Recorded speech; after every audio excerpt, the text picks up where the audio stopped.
Ticklish business any way you look at it. Come on, we'll stick together.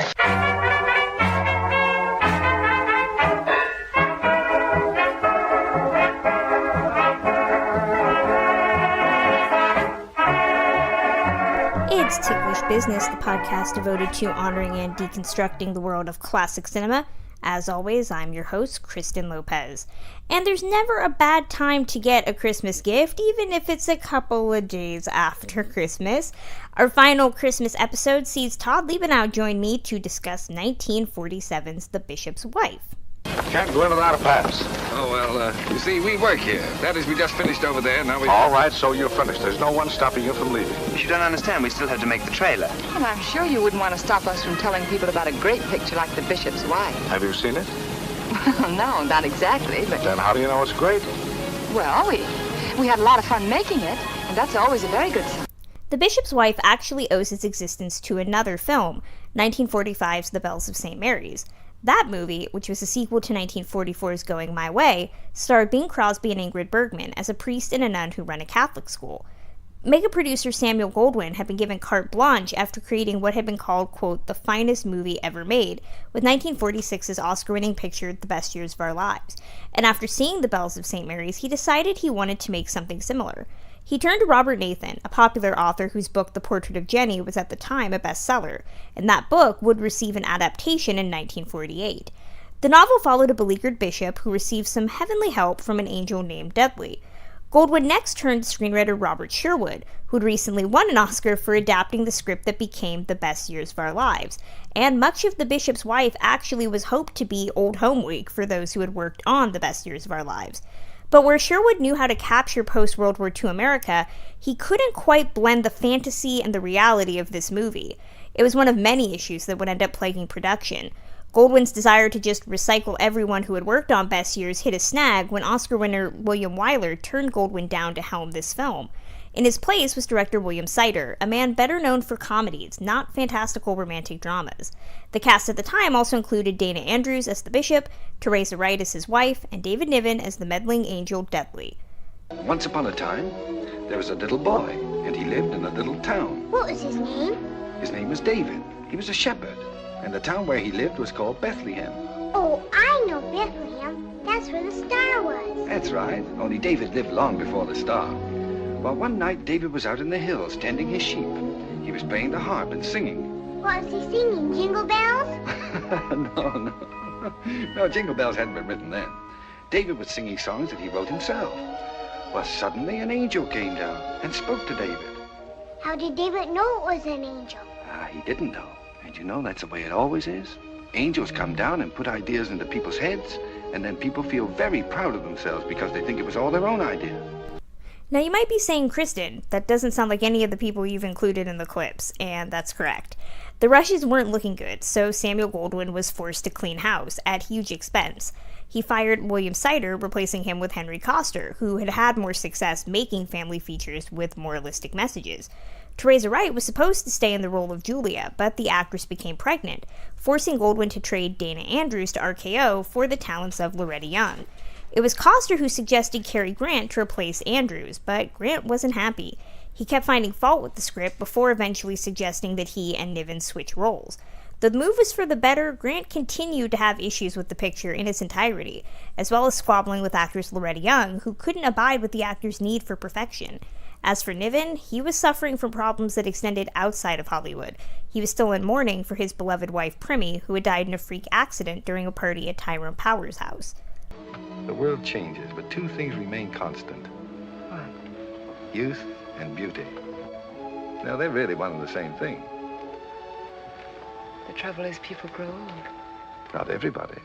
The only people who grow old were born old to begin with. You were born young. You'll remain that way. Oh, I wish I could believe You may. you. You haven't looked at my hand once. I never know what to think of you, Dudley. I never know whether you're joking or serious. I'm most serious when I'm joking. The production itself never really improved. At a certain point, talented screenwriting duo Billy Wilder and Charles Brackett were offered $25,000 by Goldwyn to revise the script, doctoring 3 key scenes that needed to have a 72-hour turnaround from Friday to Monday. The two got the scenes done with plenty of time, but couldn't claim the money due to California tax laws. The first few weeks of release were rough, with audiences assuming that the film was too religious. After a simple title change to Cary and the Bishop's Wife, the film's box office significantly improved. Reviews for the movie were also incredibly positive, and it even secured 5 Oscar nominations for Best Director, Picture, Sound Recording, Editing, and Scoring. Even Samuel Goldwyn was astounded by how successful a film turned out. In 1995, the movie was remade with Whitney Houston and Denzel Washington as the preacher's wife, but you can hear more about that on my other podcast, Walt Sent Me. When we return, Todd Liebenow joins me as we ice skate with Cary Grant in The Bishop's Wife. You give me a book, I give you a tie. Aunt Martha has always wanted an orange squeezer. And Uncle Henry could do with a new pipe. We forget nobody, adult or child. All the stockings are filled. All that is, except one. And we have even forgotten to hang it up. A stocking for the child born in a manger. It's his birthday we're celebrating. Don't let us ever forget that. Hello, listeners. Welcome to a very special crossover podcast episode. This is a Christmas treat because you're going to get 2 episodes by listening to 2 different podcasts. So I don't know if that's necessarily easier for you, but we are talking about 1947's The Bishop's Wife this episode. And if you want to listen to our thoughts, me and my special guest this week, we talk about 1996's remake, The Preacher's Wife, on my other podcast, Walt Sent Me, because it's a Disney movie. So if you want to get the best of both movies, got to listen to both episodes. But if you want to just hear us talk about Cary Grant, then you're in the right place. Let me introduce my guest. He's been here before when we did another holiday, but we did Halloween. You might remember him, Todd Liebenow. Todd, how are you? Hi, it's great to be back. I never get to podcast with you. That's a lie. That's a total lie. We're always podcasting together. Right. Yeah. Todd and I do Walt Sent Me. Again, reminder, if you want to hear about The Preacher's Wife, you're going to have to listen to that episode. Todd was also here last Halloween. We did our 3-episode Frankenstein tribute. Todd's getting all the holidays. And it was so much fun for me to expand your horizons on Frankenstein, because so many people know the first film, know The Bride of Frankenstein, they ignore Son of Frankenstein, and I was glad that you enjoyed that film as much as I do. We are celebrating another 1947, another 70th anniversary. I know I kept saying 60th when we talked about Miracle on 34th Street, and I am terrible at math. Forgive me for that. The Bishop's Wife is directed by Henry Koster. You might know him as the helmer of delightful family fare, including my favorite Margaret O'Brien movie, which I keep talking about, and I've never actually done a full episode on it, The Unfinished Dance, the amazing movie where Margaret O'Brien commits manslaughter against a ballerina, feels really bad about it for the entire movie. But he also directed James Stewart's 1950 film Harvey, 1961's Flower Drum Song. Essentially, any time you felt good in life, you've probably watched a Henry Koster film. He did a lot of great films, but this is probably the Christmas film that he's best known for. It tells the story of a pastor named Henry, played by David Niven, with his David Niven-y accent, but he's at New York, who asks for some divine intervention to build a cathedral and is gifted with an angel by the name of Dudley, played by, of all people, Cary Grant. As Henry tries to navigate his crisis of faith and conscience, Dudley just really seems interested in Henry's wife, Julia, played by Loretta Young. That's an understatement. You had never seen this or the remake before I suggested we do this. The Bishop's Wife is one was definitely familiar with and I'd always heard about. It's one that I seem to remember my wife holding over my head and being like, you call yourself a movie fan and you haven't seen The Bishop's Wife? So finally got to watch it. It's a very interesting film. It's strange to think of how to sum this up in my mind, because I was like, this is a very enjoyable, sweet little film. It's also very strange. I saw this on a whim on TCM one day, probably during Christmas time. I had missed about 15, 20 minutes, and I decided, okay, I'll give it a couple minutes. I ended up watching the whole movie. I was just so compelled by the story that it tells. It helps so much that this movie has Cary Grant as the angel, because a lot of the movie is just watching Cary Grant be Cary Grant. Yeah. With this faith-based message about believing in God and believing in the people that are in your life and not wasting a minute of your time and not neglecting the people that love you, all of that. I think it's got a very sweet story. We'll talk again, much like with Miracle on 34th Street, there is a very heavy post-World War II message, but I think it's a bit subtler in this movie than it is in Miracle on 34th Street. There are a couple allusions to acknowledging that the war had ended, but not a whole lot. Where do we want to start? Because you mentioned that this movie is bizarre. A lot of that has to do with Henry Koster as a director. He was a journeyman, born in Germany. His films do tend to espouse Americana, but through the lens of showing people at their worst. Well, yeah. At least they're most venal. Stuff like The Unfinished Dance, released the same year. Margaret O'Brien hobbles a woman and proceeds to feel really bad about her feelings and throughout the rest of the movie. This movie, David Niven is a bishop who spends his time bemoaning his lot in life. You look at something like My Cousin Rachel in 1952, which is a movie about this needful obsession to covet something. Or The Virgin Queen, watching the Queen of England be really petty. My personal favorite, I think the film that this adheres to the most is, if anybody's seen it, Mr. Hobbs Takes a Vacation from 1962, where it's a similar story about a put-upon family man who proceeds to gripe about how horrible his life is and missing the flowers for the trees. And I got to admit, Mr. Hobbs is a movie, again, another one I had heard a lot of, and then finally got to watch it. Didn't really care for it that much. I find Mr. Hobbs to be very funny because I'm not a big Jimmy Stewart fan. And I like Jimmy Stewart when he's playing a jerk. This movie does have my favorite Jimmy Stewart line, "Where's that albino?" If anybody's seen it, he's so mean this entire film, but it's really funny. Maybe because you don't expect Jimmy Stewart to be rude, ever. I find that one to be a fun film, but you don't really feel for the character, just like you don't feel for David Niven. To an extent. There were a few moments where I could kind of feel for David Niven, but I mean, in the early moments of this film especially, you really get caught up in that we are watching a whole bunch of people here who are feeling so put upon, basically because they've all got their focus in the wrong places, or they're very selfish. And it's hard to necessarily relate with them, which is probably part of what makes Cary Grant's character resonate so much, because he comes across as just this lovable, happy-go-lucky every guy. I love the way that he's introduced, where he's just walking the streets and very happy to be there and watching the people at Christmas time and just taking it all in. He comes across as this everyday,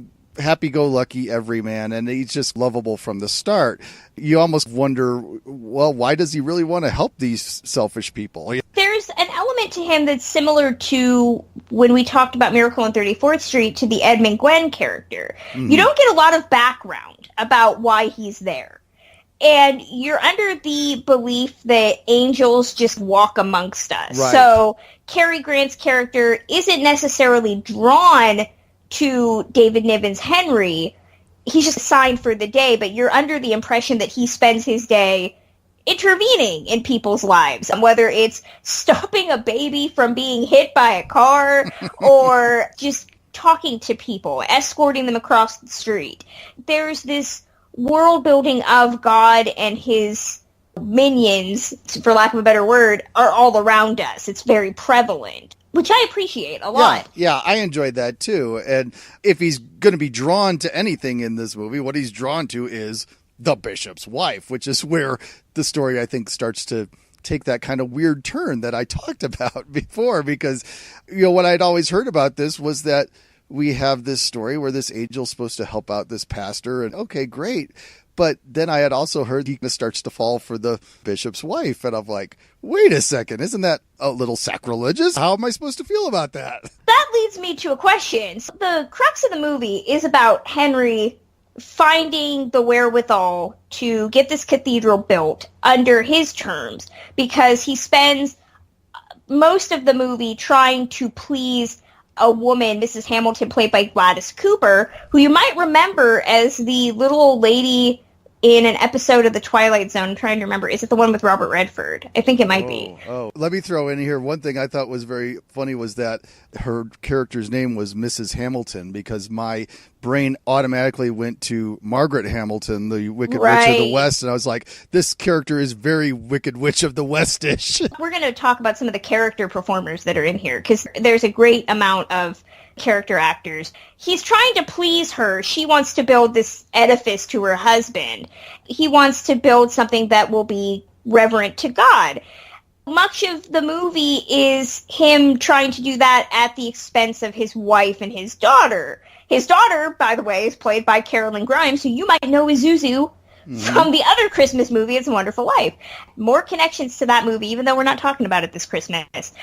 I like what this movie does, even though I don't like how it does it. So the movie's called The Bishop's Wife, but the Bishop's Wife doesn't really have a lot of say in this movie. This isn't Julia's film. This is Henry and Dudley arguing about Henry's lack of faith and the fact that Cary Grant's making moves on his wife. But you never really get much of Julia's desires or her sense of agency, even though she is the central character. Except that she wants a hat. She wants a hat. Henry Coster really likes hats. Because again, throwing out the unfinished dance, there is actually a plot point in that movie that involves blackmail, small children, and a hat. I'm not kidding. Plot point of that movie. Although, do we think that Dudley is the villain in that instance? Because he's going against God. Yeah, I mean, I found myself wondering, how exactly does he think he's helping things here? Because he's trying to get the pastor to pay more attention to his family and not let other things consume him. All right, that's all well and good, but the way that he goes about doing that is essentially to make the pastor jealous because he thinks he's making the moves on his wife. They're essentially both trying to pee on the same tree. Yeah. That's the best way I can explain it. That's exactly right. Dudley is thinking if he makes Henry jealous enough that Henry will want to spend time with his wife. At the same time, though, I think what the movie does well, something akin to, I'm going to throw out a really pretentious foreign film, something like, I think it's Wings of Desire, this concept of if you are a heavenly object, where does your individuality come from, especially when you fall in love? Dudley, you are under the belief that he's been doing this for a long time. There's no individuality to his character, at least aside from the fact that he looks like Cary Grant. You're under the belief that he has not lived life on Earth other than to serve. Yeah. And so when he meets Loretta Young's character for the first time, she's inspired feelings in him that make him question whether he wants to go back to heaven. I wanted more of that story because Cary Grant is so good in it. Yeah, you get the impression this is the first time that he's ever really gotten to experience some of the things that the humans he's been serving all these years experience. And that leads to some very sweet moments of the film. I mean, you have that whole ice skating sequence, which is probably one of the more memorable aspects of the movie.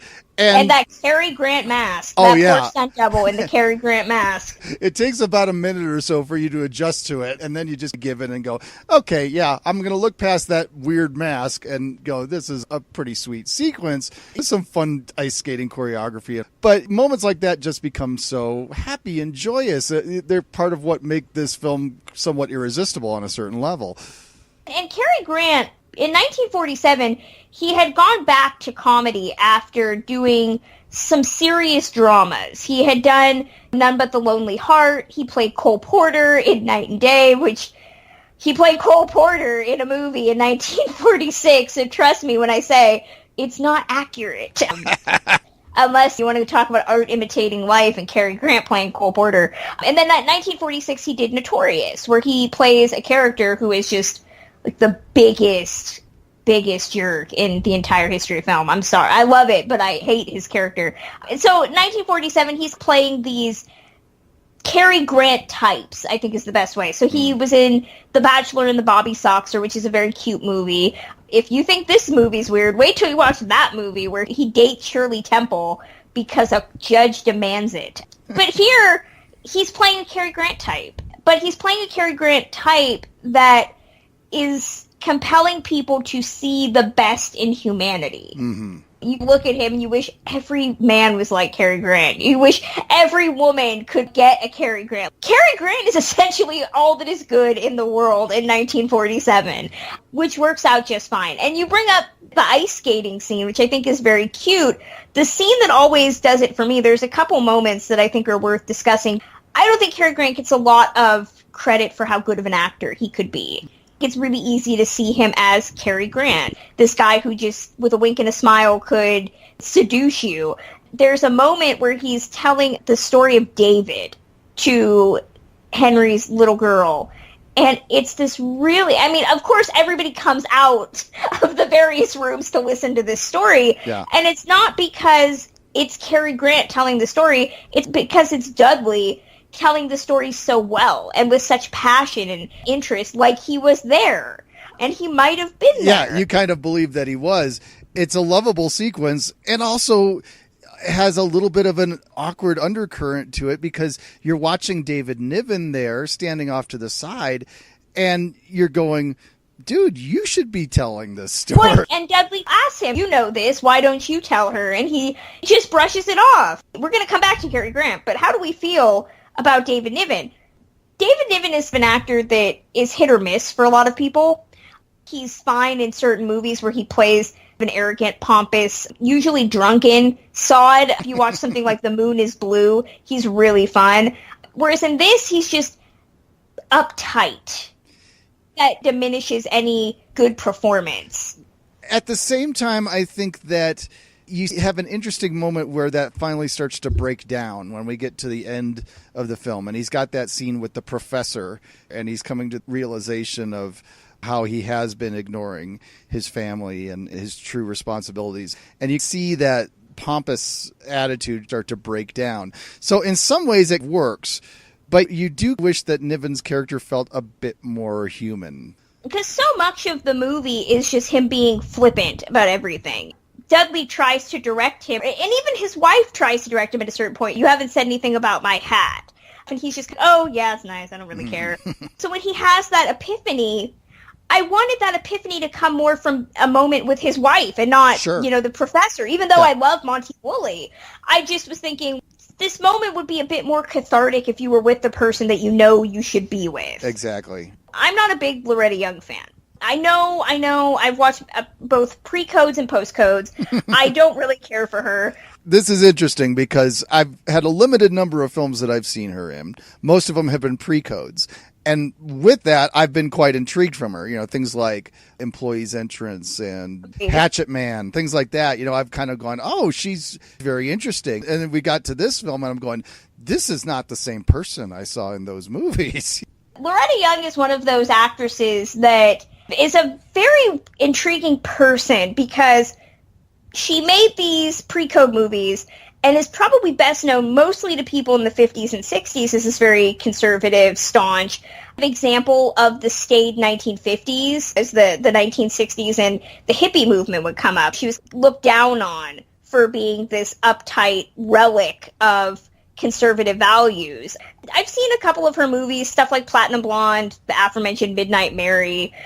Loretta Young always seemed to be an actress that was always torn between two ridiculously good-looking men. So if anybody's seen the movie she made after this movie, which is Rachel and the Stranger, that's a delightful film where she is a mail-order bride bought by William Holden and then is wooed by William Holden's best friend, who's Robert Mitchum. And the whole movie, you're just like, there is no right answer to this question. I can't pick. Why would you make me? In here, she's got that very sweet smile. She's very innocent. Yeah. And I think that she's got this purity to her, and I think that's what makes the character attractive. But I like how much this movie, and I'm sure the movie didn't know it at the time, but a lot of this movie is the treatment of the female gaze. Because a lot of the film is just watching her look at Cary Grant like he is the last cupcake on the tray. Yeah. And I am all for that. Cary Grant plays up how he is this perfect embodiment of masculinity. He's good with their kid. He can ice skate. There's that palm reading scene that is just super hot. And they're in a restaurant and he's telling her all these amazing things about herself. And I think that that's really important I brought up how Maureen O'Hara in Miracle on 34th Street was reminding women and men about all this time that women have been working outside the home, and you're going to get these hard, bitter women. But at the same time, Julia as a character is reminding men coming home from work, hey, your women missed you and they loved you, and you need to be appreciative, or else there's another soldier down the street that would probably take her. I'm a fan of their relationship. As much as the movie isn't about Julia, the scenes that are about her are really focused on her desire more than anything else. This movie was essentially filmed by William Sider. He started directing this, and then the studio saw the rushes, hated it, threw everything out, fired William Sider, brought in Henry Koster, and then redid everything that they had filmed at a great expense. But initially, Cary Grant was going to play the Bishop. Yeah. And David Niven had played Dudley. How do we feel about... I read that too, and I just can't picture it. It seems so foreign, a concept. Part of what really makes the whole idea that you've got this questionable relationship happening between the angel and the bishop's wife is that the angel is Cary Grant. I mean, nothing against David Niven, but he's much more tailor-made for the part he plays here. And I think that were you to change the two, Cary Grant was very upset that he had to play the Dudley character. I think because he realized it was just him playing himself.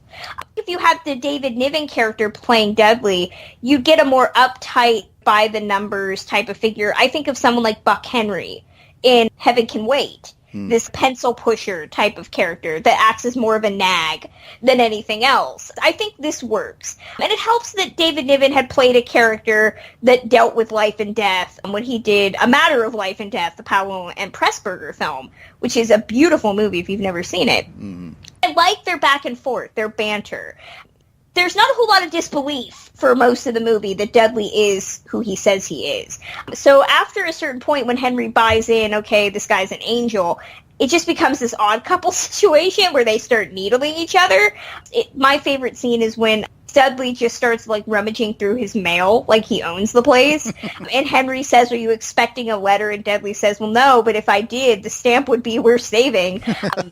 A testament to how witty the script can be. It's interesting you're talking about David Niven's character here, and there's that underlying depression, whatever it is that all he's going through here. And you have to wonder what more is at play here, because the situation that we're presented with is that he's upset because he's building this cathedral, but the funds are not happening. He's got parishioners that are not living up to their promises, not giving the money they're supposed to give. It's all financial stuff. Hit on the fact that this is coming in the post-war era, and I have to wonder what else is under the surface here that we're not really delving into. What's really more the cause of the depression and all this that he's going through?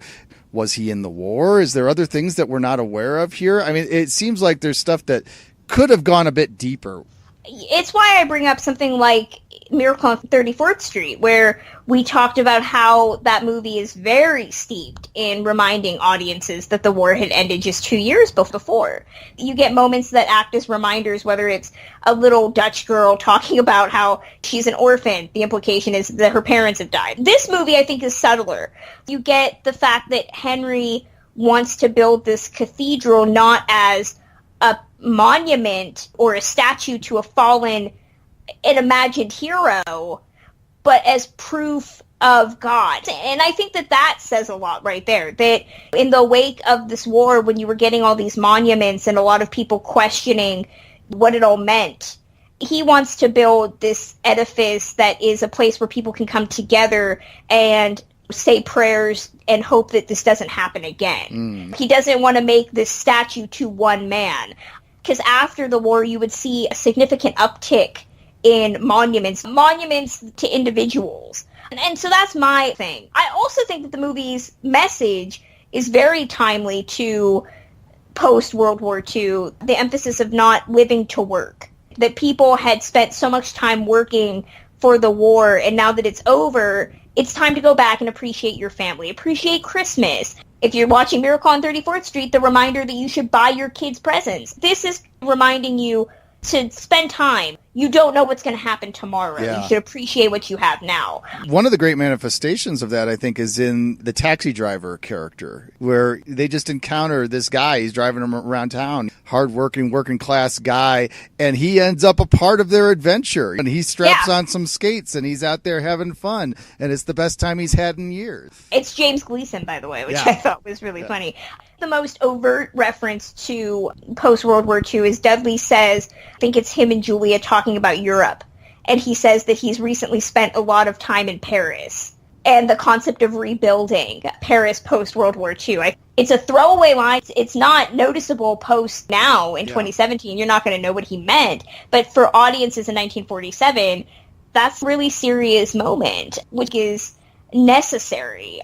I mentioned really briefly William Sider had cast this movie and then had everybody recast after. Julia was originally played by Teresa Wright, and they wanted to bring her back, but she got pregnant, and they couldn't put her back in the movie, so Loretta Young was kind of a last-minute replacement. Teresa Wright was the it girl of World War II movies. She was in Mrs. Miniver, and she played in The Best Years of Our Lives. This would have been a really good three-peat for her, a trio of titles, much like Loretta Young. Teresa Wright always played salt of the earth type of women. She's very beautiful, but she's very sweet and clean and pious and pretty. It would have been great to see her in this type of movie. She was also in Pride of the Yankees, too. She always played really supportive wives. I would have liked her a little bit better. I'm sorry. I'm not a Loretta Young fan. I'm sorry. I did want to ask how you thought about the religious component, because I always tend to praise 1940s movies for how they deal with religion. They're non-denominational. And even though this movie is about Henry building a church, and it's obvious that he's an Episcopal minister, it's not heavy-handed. There's no smiting at the end of this. There's no overabundance of, it's obvious that it's Catholic, Christian, God. It's just God. In this case, it's open to interpretation. It's like the Force, to throw a Star Wars term out there. The religious angle of this is actually much more subtle than it is when we get to the remake, which we'll talk about on the other podcast. The main place that it kind of comes to play is in a few moments, like we talked about when they tell the story of David, which the way he tells it is not completely biblical, but whatever. It's mainly the end sequence where Henry is delivering the sermon. It's a great closing moment. I don't know that it's really a sequence that depends on you having any kind of a religious outlook. It's just one of those that makes the heart swell. And in a Christmas movie, that's something you want there, right? I like that the movie is focused more on he's an angel who is just doing good works. He's not preaching to David Niven's character about you need to pray and say Hail Mary. And if anything, I think the fact that Dudley has human qualities, that he falls in love with Julia, helps to avoid this heavy-handed God and his apostles type of thing. Although that's not to say that even in movies that are about religion, I think of something like The Song of Bernadette, which is another movie I love, even though that is heavily steeped in like Catholic teaching, it still never feels ham-fisted. It never feels like it's preaching some sort of message. They actually retitled this in certain instances to Cary and the Bishop's Wife. Yes. Because they didn't want people to think it was religious. Well, and that, I think, is also playing up what we were talking about, of the appeal of Cary Grant earlier. It's not come and see this sweet story about an angel. It's just, it's Cary Grant. I mean, come on, guys. I do want to throw out that the Christmas tree scene where he makes the Christmas tree is probably my favorite moment of the entire film. Oh. This movie is the embodiment of sweet, which I think really works in its favor. Even though it can be this very dour, this one man trying to do this Sisyphean task of creating this cathedral, it doesn't take itself too seriously. I almost want to say a little bit of a quirky side to it. It plays out in some of the supporting players. You mentioned James Gleason as the taxi driver, the professor, Monty Woolley. We haven't mentioned Elsa Lanchester. I mean, come on. Yes. Monty Woolley plays the professor. He opens this movie. He meets Dudley first, and then just disappears. Maybe he was filming The Man Who Came to Dinner. I don't really know. James Gleason plays Sylvester, the cab driver that they invite to go ice skating with them. I do love Elsa Lanchester in this movie. She's not annoying to me like Una O'Connor is, but I think Elsa Lanchester is so sweet. She's always this daffy maid type of character. She reminded me of the housekeepers in another movie that she is in, not playing the housekeepers, Mary Poppins. It's fun to watch her play a maid in this and then watch her play a maid in something like Witness for the Prosecution with her real-life husband, Charles Lawton, where it's just them griping to each other for the whole movie, and you're like, aw, they love each other. She's adorable. I feel like I'm underselling this movie, especially considering the episodes, the two previous ones we did on Miracle on 34th Street and Christmas in Connecticut were a bit longer. This movie is such fun. It's a very sweet, heartwarming film, and it's Cary Grant at his Cary Grantiest, if that's a word. He's charming, he's romantic, he looks good. I just love him to bits. If you didn't already love Cary Grant, you're going to love him even more in this. It's a bit too good for the people that he's trying to inspire. David Niven and Loretta Young are fine, but they are not the reason to watch this movie at all. Cary Grant is ultimately what makes it work. You couldn't do this with a lesser attractive actor or a more attractive actor. This would not work with Tyrone Power. You need somebody who's, like, approachable. This wouldn't have worked with anybody else. This definitely would not have worked with Robert Mitchum. Maybe next year we'll do the Robert Mitchum Christmas movie, because that's another weird one.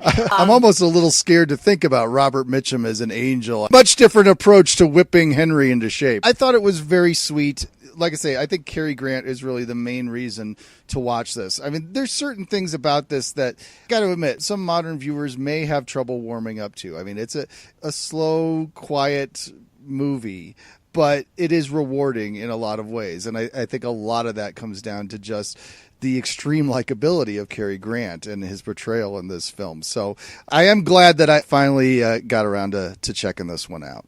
Well, listeners, you can send me your thoughts on The Bishop's Wife. You can email your thoughts to me at ticklishbiz@gmail.com, and I will read them on the next episode. If you want to hear our thoughts on The Preacher's Wife, you're going to have to go listen to our latest episode of Walt Sent Me, where we will be talking about that in honor of Christmas. Todd, I would like to thank you once again for joining me again on the podcast today to talk about this movie. Where can fans find and get in touch with you? Well, my primary blog is called Forgotten Films, so you can find that at forgottenfilmcast.wordpress.com.